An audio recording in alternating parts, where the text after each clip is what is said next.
오늘 저는 욥기서 23장 10절로 15절의 말씀을 가지고 크게 한번 따라가겠습니다. 순금 같은 신앙이 되는 삶,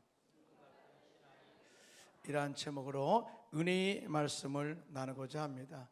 본문이 욥은 자신이 고난받는 가운데 있었지만 이 고난이 나를 영적으로 연단하는 과정으로 보았습니다. 욥은 이 고난을 통하여 주님께서 나를 단련하신 후에 순금같이 되어 나오게 될 것이라고 미래의 긍정과 소망을 선포하고 있습니다. 아시다시피 순금은 뜨거운 용광로에 많은 재련의 과정을 통해서 불순물이 다 제거됨으로 인해서 99.9%의 순금이 만들어지는 것이죠. 그래서 순금의 가치는 불순물이 없는 순수성을 말합니다. 또 다른 순금의 가치는 변하지 않는 성질을 말하기도 하죠. 영적인 면에서 순금 같은 신앙은 오랜 세월이 지나도 변하지 않는 신앙을 말하는 것이고요, 순금 같은 신앙은 영적으로 건강하여 어떠한 고난에서도 믿음의 정절을 지켜 행하고 입술과 행실로 죄를 범하지 않고 믿음의 승리를 이루어서 하나님께 영광을 돌리고 하나님께 귀하게 쓰임받는 신앙을 말하는 것입니다. 요즘 많이 영적으로 힘들고 경제적으로도 힘이 든다고 말을 합니다. 하지만 이러한 연단의 과정을 거쳐서 우리 안에 신앙의 불순물이 다 제거되고 순금 같은 신앙인이 되어서 우리의 신앙의 가치를 더 높이고 향상시켜 나가시기를 예수님의 이름으로 축원합니다. 크게 아멘 하실까요?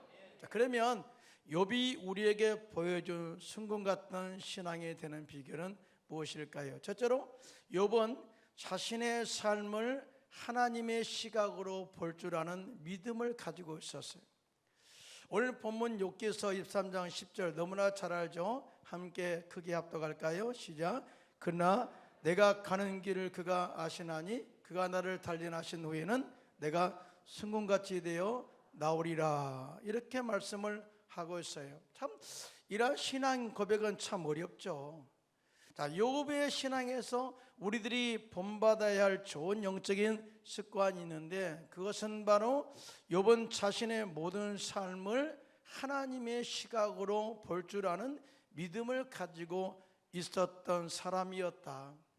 그래서 욥은 고난 가운데 이런 고백을 하잖아요. 내가 가는 길을 그가 아시나니 내가 나를 단련하신 후에 내가 순금같이 되어 나오리라고 고백을 한 거예요. 사랑하는 성도 여러분, 이 욥의 고백 속에는요, 나는 하나님의 절대 권위를 신뢰합니다. 나는 하나님의 전능하심을 신뢰합니다. 더 나아가 모든 일에 합력하여 선을 이루게 하시는 하나님을 내가 알고 믿고 나의 모든 삶을 다 온전히 주님께 맡깁니다 라고 하는 믿음의 고백이 이 고백 속에 있는 것을 볼 수가 있어요.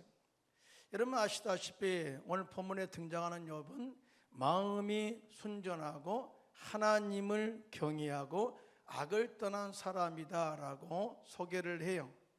이 믿음에 대해서, 이 신앙에 대해서 하나님이 인정할 정도가 되니까요, 욥이 얼마나 신실한 신앙을 가지고 있었는가를 알 수가 있어요.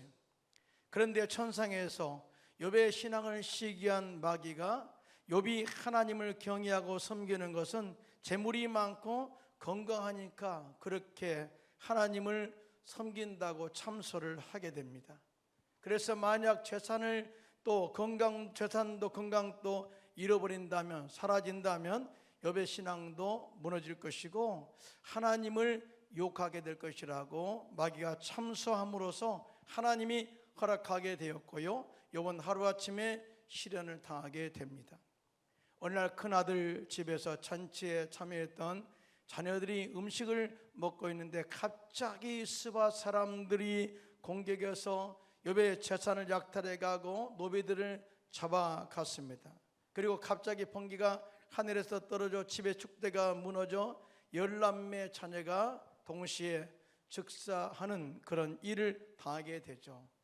이와 같이 욥은 재산도 잃고 자녀도 잃고 심지어 몸에 악창이 나가지고 온몸이 너무나 가려워서 책 가운데 앉아서 기왓장으로 자신의 몸을 긋고 있을 때 그의 아내가 욥에게 이런 말을 하고 나가버리죠.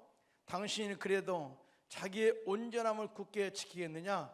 하나님을 욕하고 죽으라고 집을 나가버렸습니다. 그런데 욥은 하나님에 대한 이 엄청난 신뢰를 다음과 같이 고백을 하게 되는데요.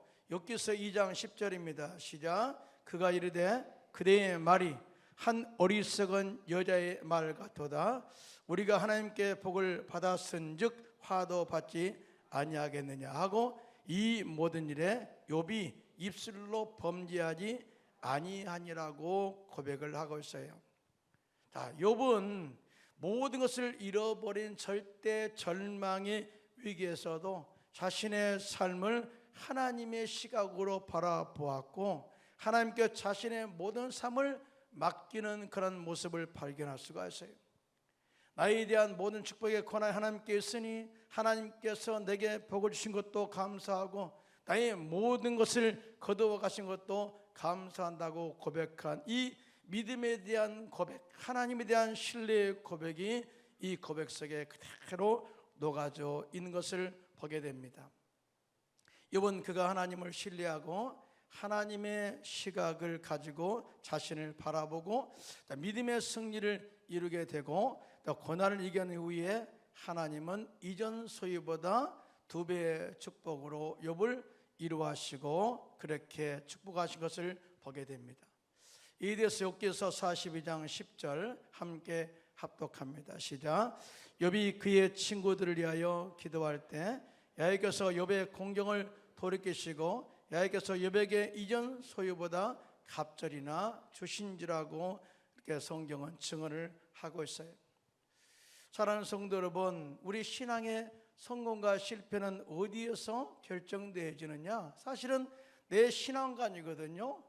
우리의 삶을 나의 시선으로 바라보느냐 아니면 하나님의 시선으로 바라보고 맡기느냐에 달려있다는 사실을 우리가 알 수가 있어요. 우리는 정탐꾼 이야기를 참 많이 들었습니다. 가나안 땅을 정탐하고 돌아온 12명의 정탐꾼 가운데 10명의 정탐꾼들과 여호수아와 갈렙의 신앙의 차이가 무엇이냐라고 질문한다면 그것은 바로 그들이 자신과 자신의 민족을 바라보는 시각 차이가 완전히 달랐다는 것을 우리가 알 수가 있습니다. 그들은 40일 동안 이 가나안 땅을 정탐하고 돌아왔어요. 거기 가보니까 얼마나 그 땅이 기름진지요. 포도송이를 한 송이를 따가지고 돌아오는데 두 사람이 그 막대에 지우고 이 돌아와서 그들이 직접 그 눈으로 보고 그 땅을 정탐한 땅에 대해서 하나님께서 말씀하신 대로 그 땅은 과연 젖과 꿀이 흐르는 땅이라고 이렇게 정확한 팩트를 그렇게 말하게 됩니다. 그런데 10명의 정탐꾼들은 이런 고백을 하죠. 우리는 능히 올라가서 그 백성을 치지 못하리라. 그들은 우리보다 강하니라 하고 절대 부정을 선포하게 돼요. 그러면서 민수기 13장 33절에 이렇게 또한 고백합니다. 시작. 거기서 네피림 후손인 아낙 자손의 거인들을 보았나니 우리는 스스로 보기에도 메뚜기 같으니 그들이 보기에도 그와 같았을 것이라고 이렇게 부정적인 보고를 드렸어요. 여러분, 이러한 이 보고로 인해서요 백성들이 밤새 울었어요. 밤새 하나님을 원망하고 모세를 원망하고 지도자를 원망하고 심지어 한 지휘관을 세워가지고 애굽으로 돌아가자고 선동까지 하는 이 부정적인 영향을 미치게 되었어요. 여러분 생각해 보세요. 젖과 꿀은 가나안 땅, 정말 이곳에는 정말 열매가 엄청나게 풍성하게 맺은 가나안 땅이라고 직접 눈으로 봤단 말이죠. 근데 보고는 부정적이었어요. 왜 그럴까요? 이 사건 현장을 보는 관점이 달랐기 때문에 그렇습니다. 그들의 신앙은 완전히 자기 중심적이었죠. 뿐만 아니라 주변의 힘에 의해서 믿음이 흔들리는 아주 연약한 믿음을 가진 자들이었어요. 우리는 믿음이 있다 큰 소리를 쳤지만 환경에 휩쓸리고 무너지는 아주 연약한 그런 믿음을 가진 자들이었다. 더 나아가 자신의 경험으로 고착화된 시각으로 자신들을 바라보았으니 모든 것이 부정적일 수밖에 없었던 것입니다. 그런데 그때 그들과 함께 그 땅을 정탐하고 돌아온 여호수아와 갈렙은 자신들의 삶을 하나님의 관점과 시각으로 바라보고 다음과 같이 그들에게 하나님의 섭리를 선포하게 되는데요. 이렇습니다. 우리가 두루다니며 정탐한 땅은 심히 아름다운 땅입니다. 야훼께서 우리를 기뻐하시면 우리를 그 땅으로 인도하여 들이시고 그 땅을 우리에게 주시리라. 여러분, 뭐 관점이 뭐가 다르잖아요. 완전히 다 10명의 정탐꾼은 우리 시각으로 보니 거기에 안악자손이 있고 넷비림 후손이 있어서 그들은 기골의 장대함으로 말미암아 그 땅을 우리는 차지할 수 없다라고 완전히 포기를 선포하잖아요.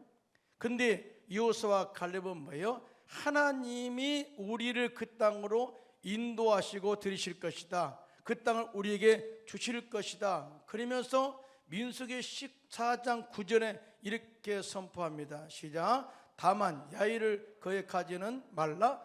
또 그 땅 백성을 두려워하지 말라. 그들은 우리의 먹이라. 그들의 보호자는 그들에게서 떠났고 야훼는 우리와 함께 하시느니라. 그들을 두려워하지 말라. 여러분, 우리가 주님의 시각으로 사물을 바라보면 모든 것이 믿음으로 바라볼 수가 있고요, 하나님의 약속의 말씀을 통해서 바라보기 때문에 모든 것이 긍정으로 바라보게 될 줄로 믿습니다. 모든 것이 가능으로 바라보게 될 줄로 믿습니다.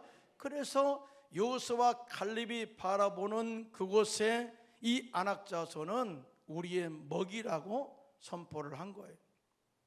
뿐만 아니라 하나님이 우리와 함께 하시는데 두려울 것이 뭐가 있느냐.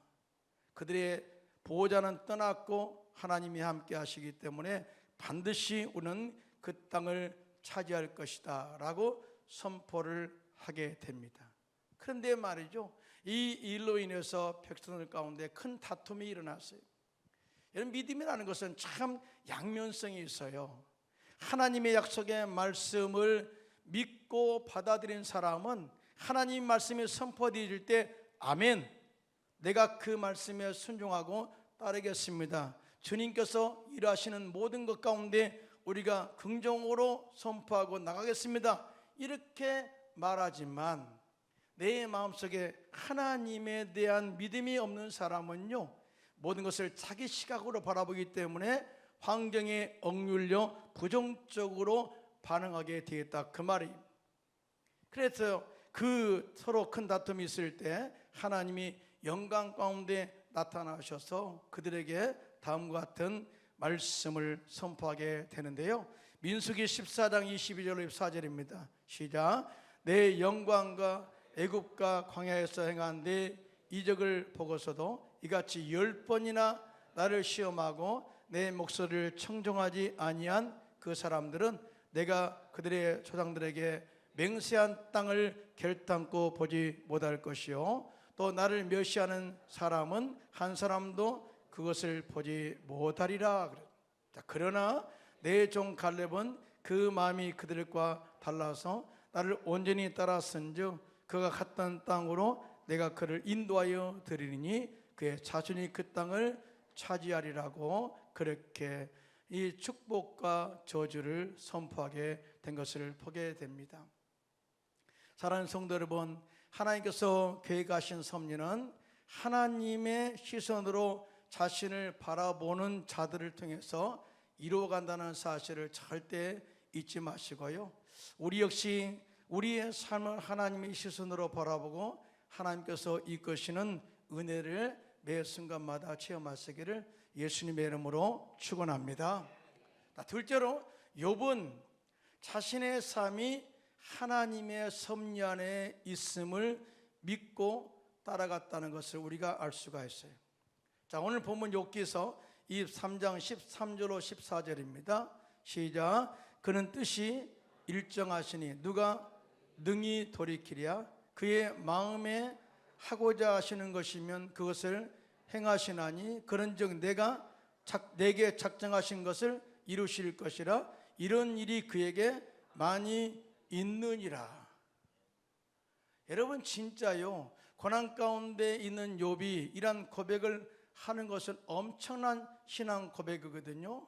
다시 말하면 내가 이 고난 가운데 있는 것은 내 삶에 하나님이 개입하셔서 정말 이 삶을 이끌어가는 과정 가운데 있는 것이다.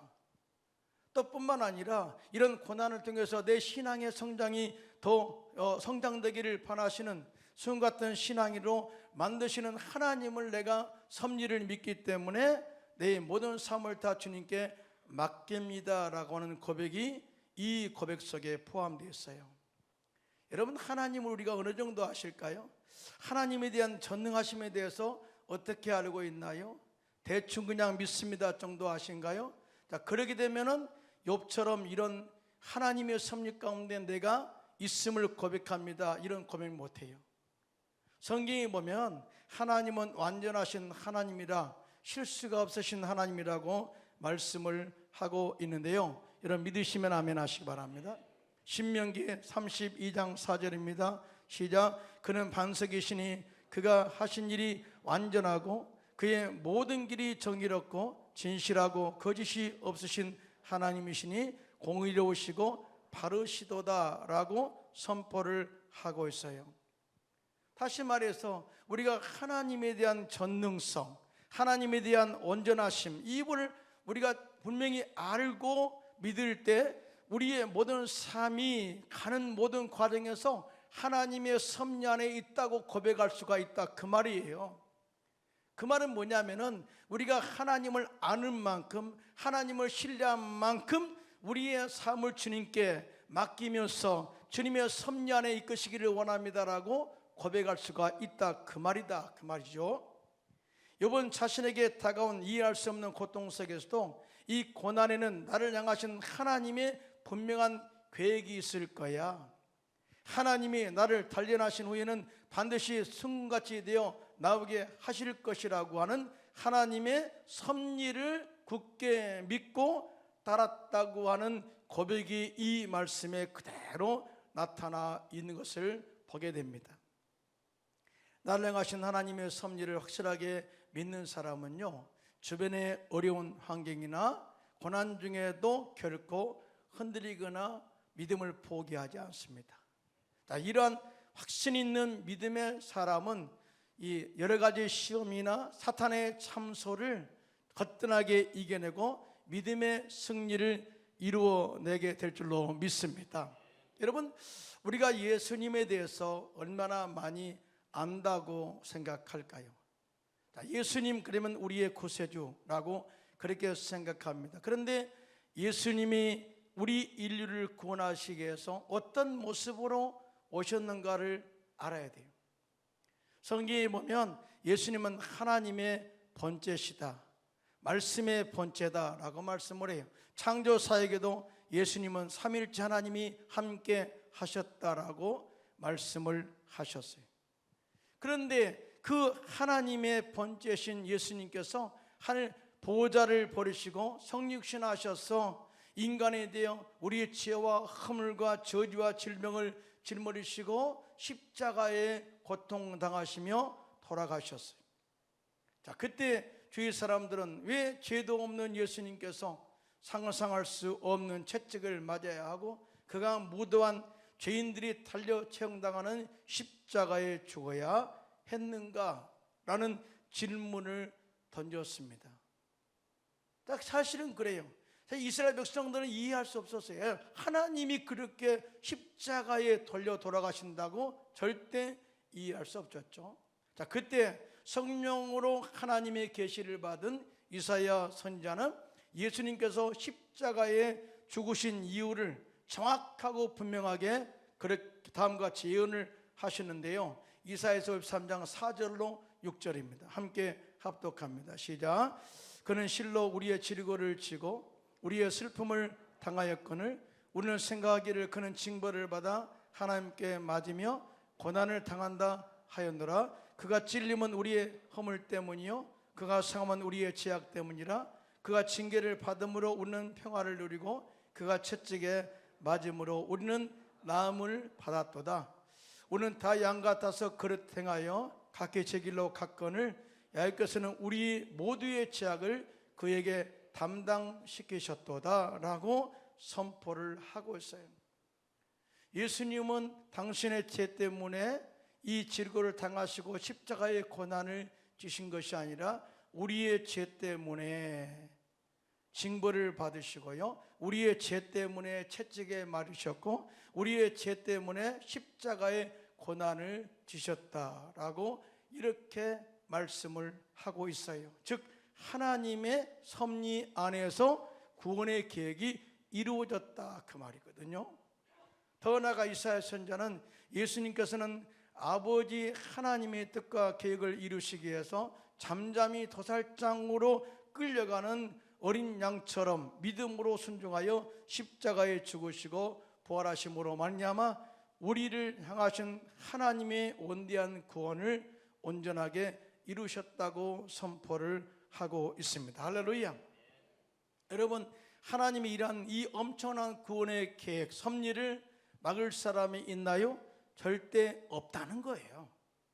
자, 이 결과 우리가 예수를 믿어 죄인이 용서받은 의인이 되었고요, 가정에는 저주가 끊어지고 아브라함의 복을 받게 되었고요, 모든 질병에 치료함 받아 이제 우리의 삶 속에 영혼이 찰땡같이 범사가 찰뜨고 강건한 복을 누리게 되었고, 이 세상을 떠난 후에는 천국에서 영생을 누리게 되었다. 여러분 믿으시면 손 들고 아멘 하시기 바랍니다. 이것이 하나님이 우리를 향하신 하나님의 섭리라는 거예요. 여러분 잘 될 수밖에 없고 잘 되게 되어 있고요, 건강하게 될 수밖에 없고 건강한 삶을 살게 되고, 이런 모든 것은 하나님의 섭리 가운데 계획하신 일이다라는 것을 절대 믿고 나가시기를 예수님의 이름으로 축원합니다.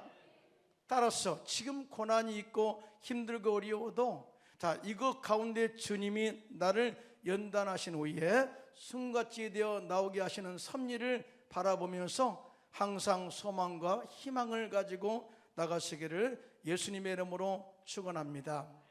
여러분, 요셉을 보면 참 출세했다라고 생각하지만 요셉이 처음부터 출세한 사람은 아니죠. 요셉은 꿈꾸는 것 때문에 형들의 미움을 사게 됩니다. 자, 이런 사람도 있죠. 그래서 이 꿈을 이야기하지 않았더라면 그런 이야기를 해요. 제가 이제 헝가리에서 선교사에 갈 때 성도들이 간증을 안 하더라고요. 간증을. 그래서 아니, 주님의 은혜를 받았으면 주님이 나를 치료했다고 간증해야지, 주님께 영광을 드러내야지. 그랬더니 이런 이야기를 해요. 사탄이 시기가지고 시험을 준대요. 그래서 아니 그렇게 약하냐 그랬어. 내가 그렇게 약하냐? 야, 그러면 바로 또 요셉도 봐라. 요셉이 꿈 얘기해가지고 형들한테 미움받아가지고 그렇게 노예로 팔려갔지 않느냐라고 이야기하잖아요.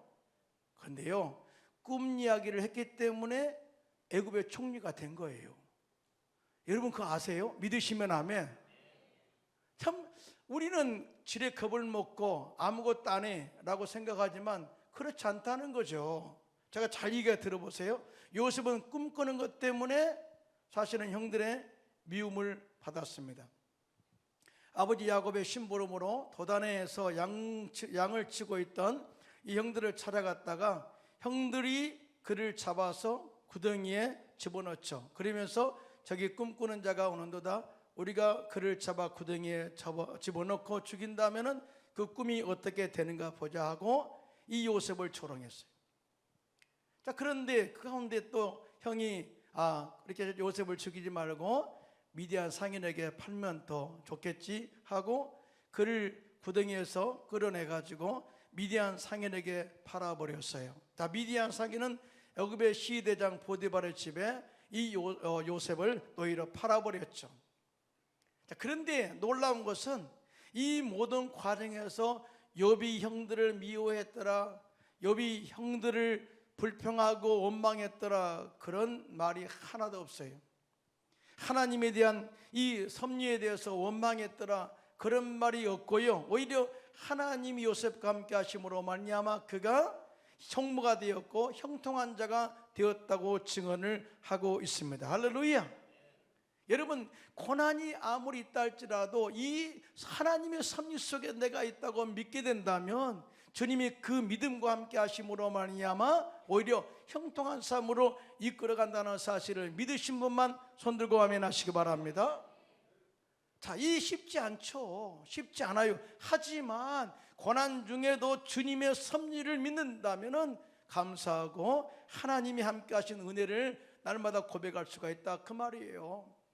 요셉은 보디발의 아내의 유혹을 거절함으로 인해서 억울한 누명을 쓰고 시위들에 있는 감옥에 들어갔어요. 시위대 뜰에 있는 감옥에 들어갔지만 그곳에서 떡 굽는 관원장과 술 맡은 관원장을 만나 그들을 섬기게 되면서 궁중 애절을 다 배우게 됩니다. 또 어느 한날은 그들이 꿈을 꾸는 것을 해석함으로써 딱 후에 애굽의 바로왕의 꿈을 해석하는 기회가 되었고 그 과정을 통해서 애굽의 총리가 되어 전국을 통치하고 다스리는 위에 올라서게 된 것이죠. 자, 이 고난의 과정이 없었다면 요셉은 애굽의 총리가 될 수가 없었다는 거예요. 자, 후에 팔레스타인 지역에 큰 흉년이 들었을 때 애굽에 양식이 있다는 소식을 듣고 이 형들이 이 양식을 구하러 애굽에 왔을 때 애굽의 총리가 된 요셉을 만나고 깜짝 놀랐죠. 그러나 요셉은 그들에게 긍휼과 자비와 사랑을 베풀어서 그들을 도왔습니다. 한참 지난 후에 아버지 야곱이 돌아가자 형들이 겁이 냈죠. 혹여 요셉이 그 원한을 갚지 않을까, 우리를 죽이지 않을까라고 이렇게 염려하고 있을 때 요셉이 다음과 같이 이 고백을 하지 않습니까? 창세기 50장 20절로 21절 먼저 이 말씀을 합니다. 내가 하나님을 대신하리까? 라고 이렇게 전조로 말하면서 20절 시작. 당신들은 나를 헤아려 하였으나 하나님은 그것을 선으로 바꾸사 오늘과 같이 많은 백성의 생명을 구원하게 하시려 하셨나니 당신들은 두려워하지 마소서. 내가 당신들과 당신들의 자녀를 기르리다 하고 그들을 간곡한 말로 이루하였더라. 할렐루야. 요셉은 자신의 모든 삶의 배후에는 하나님이 계획하셨고 하나님이 이끄셨고 하나님의 섭리 가운데 되어진 것이기 때문에 내가 할 수 있는 일은 아무것도 없어요. 그러므로 이 모든 것은 하나님의 섭리 안에 되어진 것이기 때문에 두려워하지 마세요. 하나님이 여러분들의 생명을 구원하라고 나를 먼저 보내신 것입니다라고 그들을 위로하고 이 모든 된 일로 인해서 하나님께 영광을 돌리게 되었습니다. 할렐루야. 여러분, 참 감옥 이야기가 나왔어요. 여러분이 철로역정 아시죠? 철로역정은 이 수세기 동안 그리스도인들에게 정말 많이 읽혀진 고전이죠. 그런데 철로역정은 존 버년이 17세기에 감옥에서 쓴 소설인 것 아세요? 존 버년은 복음 전도자로서 유명한 목사였습니다. 사실은 그 정치적 이유 때문에 감옥에 들어가서요 12년 동안 감옥에 갇히면서 시간이 많이 있잖아요. 그래서 이 하나님의 말씀을 묵상하다가 이 철로역정이라는 그런 소설을 쓰게 된 거예요. 자, 이런 생각을 해볼 수 있잖아요.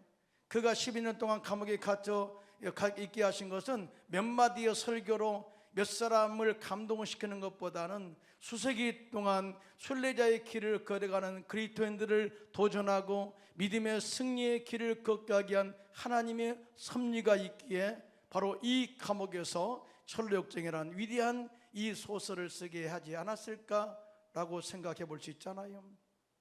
사랑하는 성도 여러분, 현재 우리가 고난이 있다 할지라도 그 속에 좋으신 하나님께서 반드시 승군같이 되어 나오게 하신 섭리가 있다는 사실을 꼭 깨달으시고요, 그 안에서 날마다 주님을 신뢰하고 끝까지 말씀을 지켜 행하시기를 예수님의 이름으로 축원합니다. 그래서 이 욥이 여기서 중요한 것을 우리에게 가르쳐 주는 게 욥은 자신의 모든 삶이 하나님의 뜻과 섭리 안에 있음을 알았기에 자신의 삶의 모든 기준을 말씀에 두고 행했다고 그렇게 고백을 하고 있어요.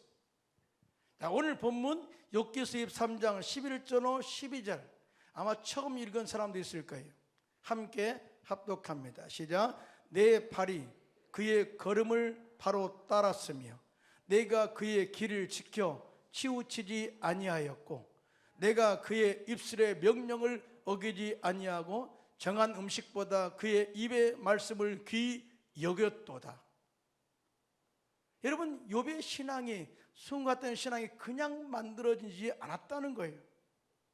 욥은 모든 것이 사라져 희망이 없어 보이는 환경 가운데서도 하나님이 나를 순금 같은 신앙으로 만드시는 과정임을 믿었기에 하나님의 명령을 어기지 않았고 말씀을 귀히 여겼으며 하나님이 인도하시는 길로 바로 따라갔다라고 이렇게 고백을 하고 있어요.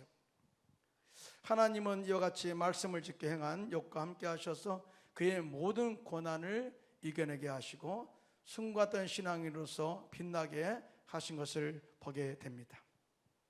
오늘 살면서 욥처럼 고난이 다가올 때가 많이 있어요. 경제적 어려움을 당할 때도 있습니다. 이럴 때 자신의 모든 삶을 하나님의 시각으로 바라보시고 소망을 갖게 되시기를 축원합니다. 그리고 나를 단련하신 후에 순금 같은 신앙으로 만드시는 하나님의 섭리를 깨닫고 말씀 중심에 서서 고난을 거뜬하게 이겨내므로 욥처럼 이전 소유보다 배의 축복을 받아 누리는 저와 여러분 되시기를 예수님의 이름으로 축원합니다.